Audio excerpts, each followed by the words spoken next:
noches, bienvenidos a nuestro ABC Debate de este 18 de octubre, jueves, por supuesto. Estamos de nuevo con ustedes aquí y hoy queremos abordar un tema, algo que esta semana generó mucho debate. Es un tema delicado, un tema importante, afecta a un sector que es fundamental para todos, por supuesto. Ustedes ya se imaginarán, vamos a hablar de esta crisis que surgió entre el superintendente de salud, que hoy ya quedó fuera de la institución, el IPS, el Instituto de Previsión Social, y el ministro de Salud. Pero en este caso queremos profundizar el tema relacionado fundamentalmente con el IPS. Antes que nada, quiero saludar a mi compañero Marcos Cáceres, de nuevo con nosotros en este jueves. Marco, ¿cómo estás? Buenas noches, Roberto, ¿qué tal? Bueno, estamos acá para debatir un tema que creo que a todos nos toca. Yo estoy un poco también como afectado porque, como hablábamos fuera de mi micrófono, ¿verdad? Alguna vez todos pasamos los paraguayos por el IPS, tuvimos nuestros padecimientos en ese lugar. Marcos me preguntó, ¿alguna vez tuviste un pariente que tuvo que estar en el IPS durante mucho tiempo? Y yo le dije que sí. La verdad que tuve varios que pasaron por allí y bueno, uno vive muchas experiencias en ese lugar. Pero hemos invitado hoy para hablar de este tema precisamente al presidente del Instituto de Previsión Social, al señor Armando Rodríguez. ¿Cómo le va, presidente? Gracias por venir. Buenas noches, Marco. Un gusto estar en tu programa y también compartir con el compañero el debate y la discusión un poco en torno a la mejora que podamos hacer. Perfecto. En materia de salud. Y Marcos, también un gusto compartir contigo en este momento. Sí.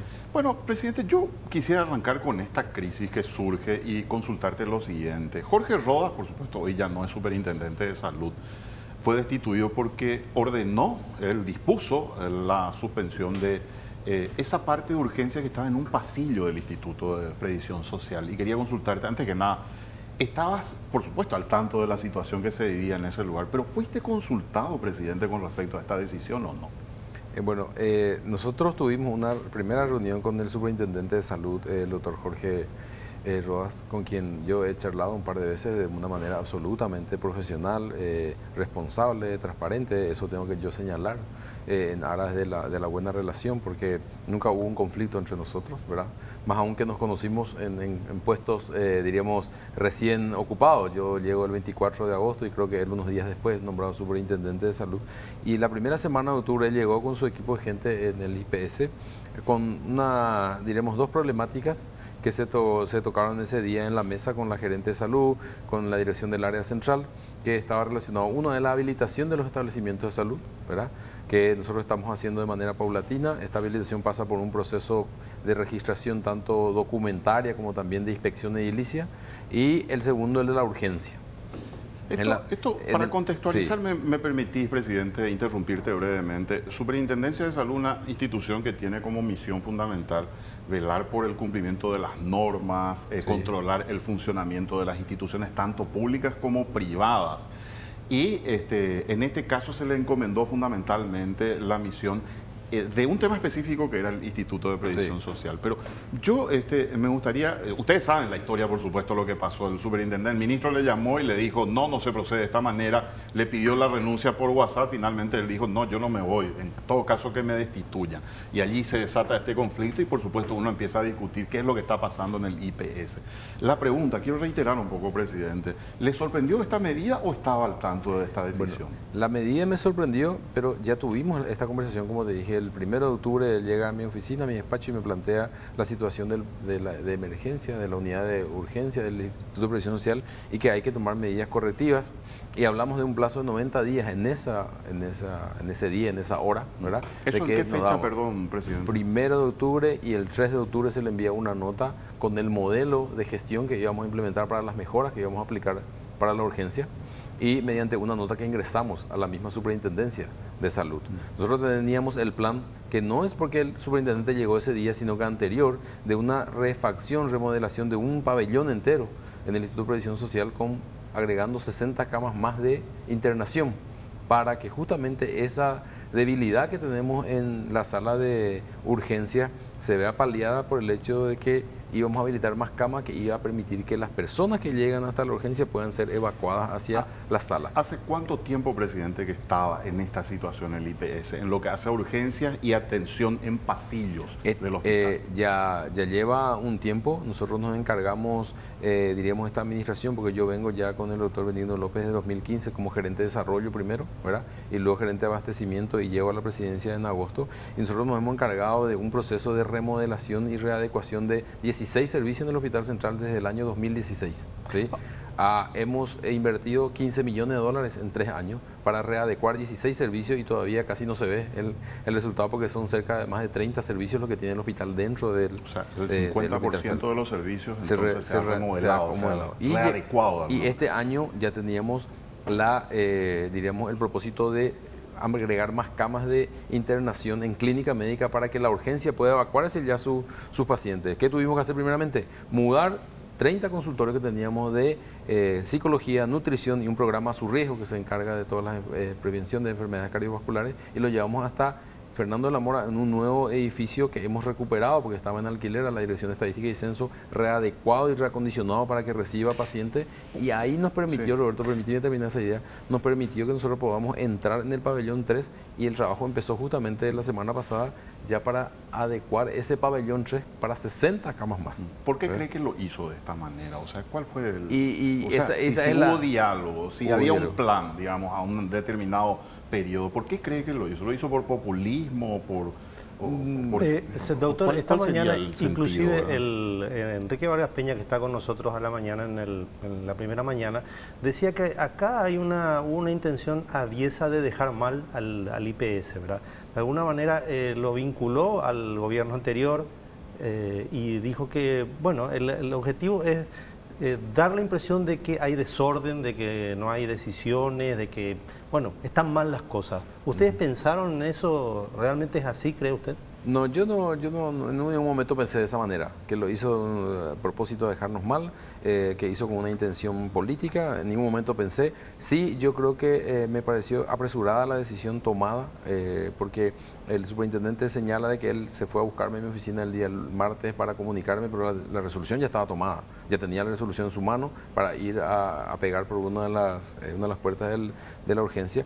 Entonces, no creo que pase por ahí. Sí, hubo una desinteligencia en la comunicación y probablemente no entender nuestro programa de crecimiento en camas, porque la urgencia de por sí tiene un espacio bastante importante en materia de espacio físico, y si no se mejora en cantidad de camas, la urgencia que se construye igual va a tener un colapso, porque las personas que llegan a urgencia tienen que ser trasladadas hacia clínica médica, hacia quirófano, hacia unidades de terapia o hacia servicios tercerizados. O sea, no hay otra manera. Entonces nosotros estamos creciendo en cantidad de camas, y llama la atención que él tome esta determinación sabiendo nuestro programa, porque el programa que yo le planteo, yo hice público en muchos medios de comunicación, que era el aumento en camas en clínica médica, terminar todo el edificio que es para policlínica con 93 consultorios nuevos y la farmacia externa nueva que vamos a sacar del área contigua a la urgencia para crecer en mayor cantidad de camas también. Y finalmente terminar el hospital Ingavi, que está previsto para el año que viene, para que 6 servicios del Hospital Central pasen a la clínica Ingavi, con lo que definitivamente la cantidad de camas en clínica médica del Hospital Central tendría que dar abasto a cualquier modelo de urgencia, ¿verdad? Ahora, entonces eso sí llama la atención. Presidente, tiene que haber un porqué. O sea, ahí es donde yo no comprendo qué es lo que pasó. Si hubo diálogo, si había un proyecto y se toma una decisión de esta manera, cuando usted estaba en contacto permanente, no sé, usted tiene que tener alguna percepción de por qué lo hace. O sea, no confió en la palabra de las autoridades del instituto, no creyó en el proyecto, era un plan que no convencía.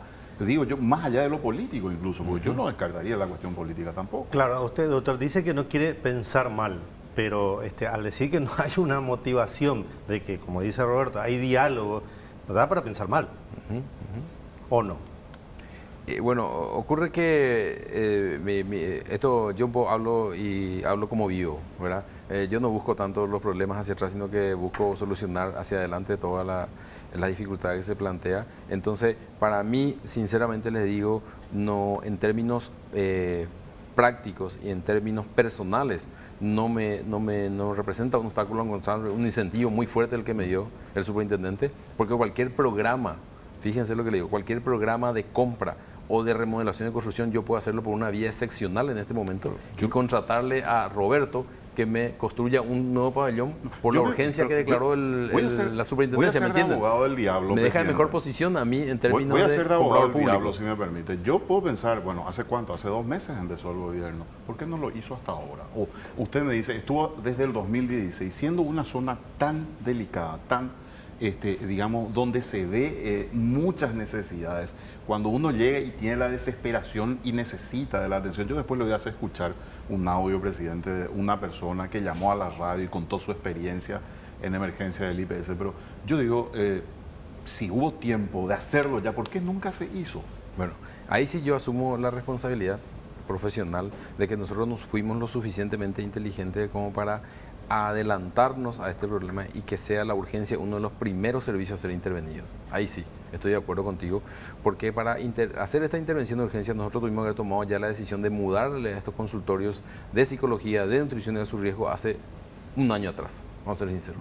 Y esa desinteligencia ocurrió entre el plantel médico y el sector administrativo, del cual yo formo parte. Yo asumo esa responsabilidad porque no había forma de crecer en el Hospital Central en nuevas camas si es que a alguien no le sacábamos su lugar, vamos a ser sinceros, ¿sí?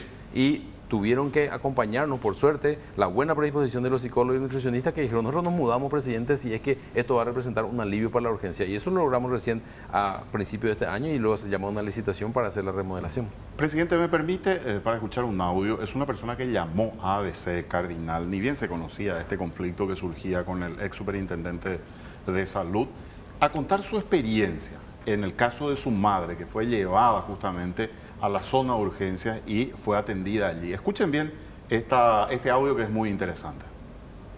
Y el lunes a la tarde nosotros nos trasladó de Carapeguá, IPS de Carapeguá acá. Llegamos y no había una camilla. Nosotros allá en IPS de Carapeguá nos pudimos conseguir una ambulancia, traje a un particular. Bueno, llegamos aquí y no había una silla de ruedas, no había una camilla. Entonces, ¿qué hago? Saco del auto una silla pegadiza que tenía ahí, que siempre lleva a cancha, y entonces bajo, quiero meter y el seguridad me dice que no podemos meter. Lo teníamos a mi mamá parada ahí, agarrada, ella tiene hidrocefalia, tiene problemas de movimiento y no me quisieron permitir. Bueno, después hablé y bueno, metí la silla pegadiza, lo tenía ahí. Como 2 o 3 horas nos atienden, conseguimos una camilla que no tenía colchón, nada, y bueno, estuvimos hasta las 12 de la noche más o menos.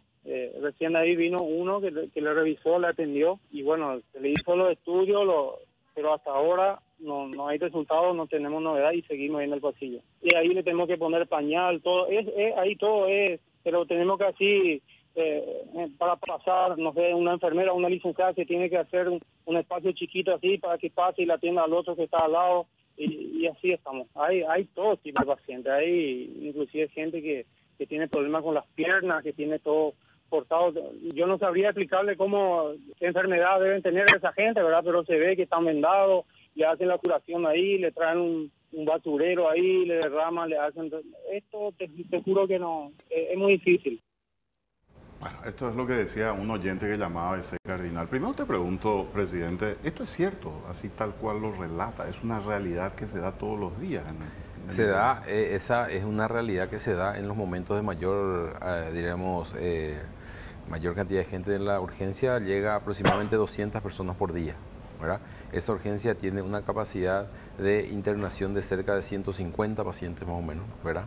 Y tendrá que tener un flujo de rotación muy fuerte la clínica médica como para poder sacar, digamos, pacientes y estar metiendo nuevos, y ocurre que se queda en el pasillo alrededor de 30, 40 personas en esos momentos de mayor, diríamos, cantidad de gente. Tenemos días donde tenemos cerca de 80, 90 personas que todo, es decir, el pasillo, por decir, no existe porque el pasillo está despejado, está absolutamente limpio, porque la urgencia es un lugar, diríamos, grande, como esto es un lugar abierto, donde ingresan los pacientes, llevan hasta las camas de internación, y cuando las camas de internación se empiezan a llenar, empiezan a salir hacia los pasillos, ¿verdad? Ahora, es doctor, el modelo. Pero esta no es una situación de ahora. Yo recuerdo la década, los primeros años de la década del 2000, mi madre todavía vivía y solíamos ir cada tanto porque ella tenía alguna crisis, y era exactamente esa situación que pinta la señora. Yo me sentí totalmente identificado porque ocurría, le estoy hablando de hace más de 15 años atrás. Sí. O sea, por eso también me llama la atención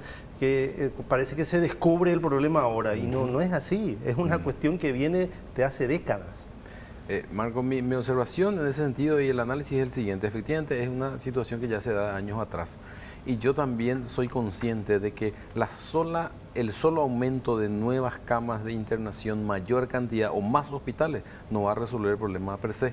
¿Por qué? Porque tenemos que tener el acompañamiento de una gestión médica muy fuerte, muy comprometida, ¿sí?, con el tratamiento de los pacientes, porque si la rotación de cama es baja, o sea, si las personas se quedan 3 días en la clínica de internación, ¿por qué? Porque no se le da el alta, porque no se le evalúa correctamente, vamos a tener siempre una urgencia saturada. Si los servicios de diagnóstico no son lo suficientemente rápidos, pasa lo que dijo el señor, estuvo 2 días esperando que le digan qué problema tenía su madre, y en este caso probablemente el médico de guardia quería hacer todo lo posible, pero si no recibe la tomografía o no recibe el análisis a tiempo, tenemos ese problema, porque la urgencia tiene que funcionar en un modelo muy preciso, porque son 3 elementos básicos: el triage, que es la resección y la evaluación del paciente, su condición clínica, su patología, sus antecedentes, luego laboratorio para que dé toda la información que se necesita, e imágenes si es que se llega al caso, y si una de esas patas no funciona bien, tenemos el colapso que tenemos. O sea, yo reitero, estoy de acuerdo contigo, Marco, es un problema de hace tiempo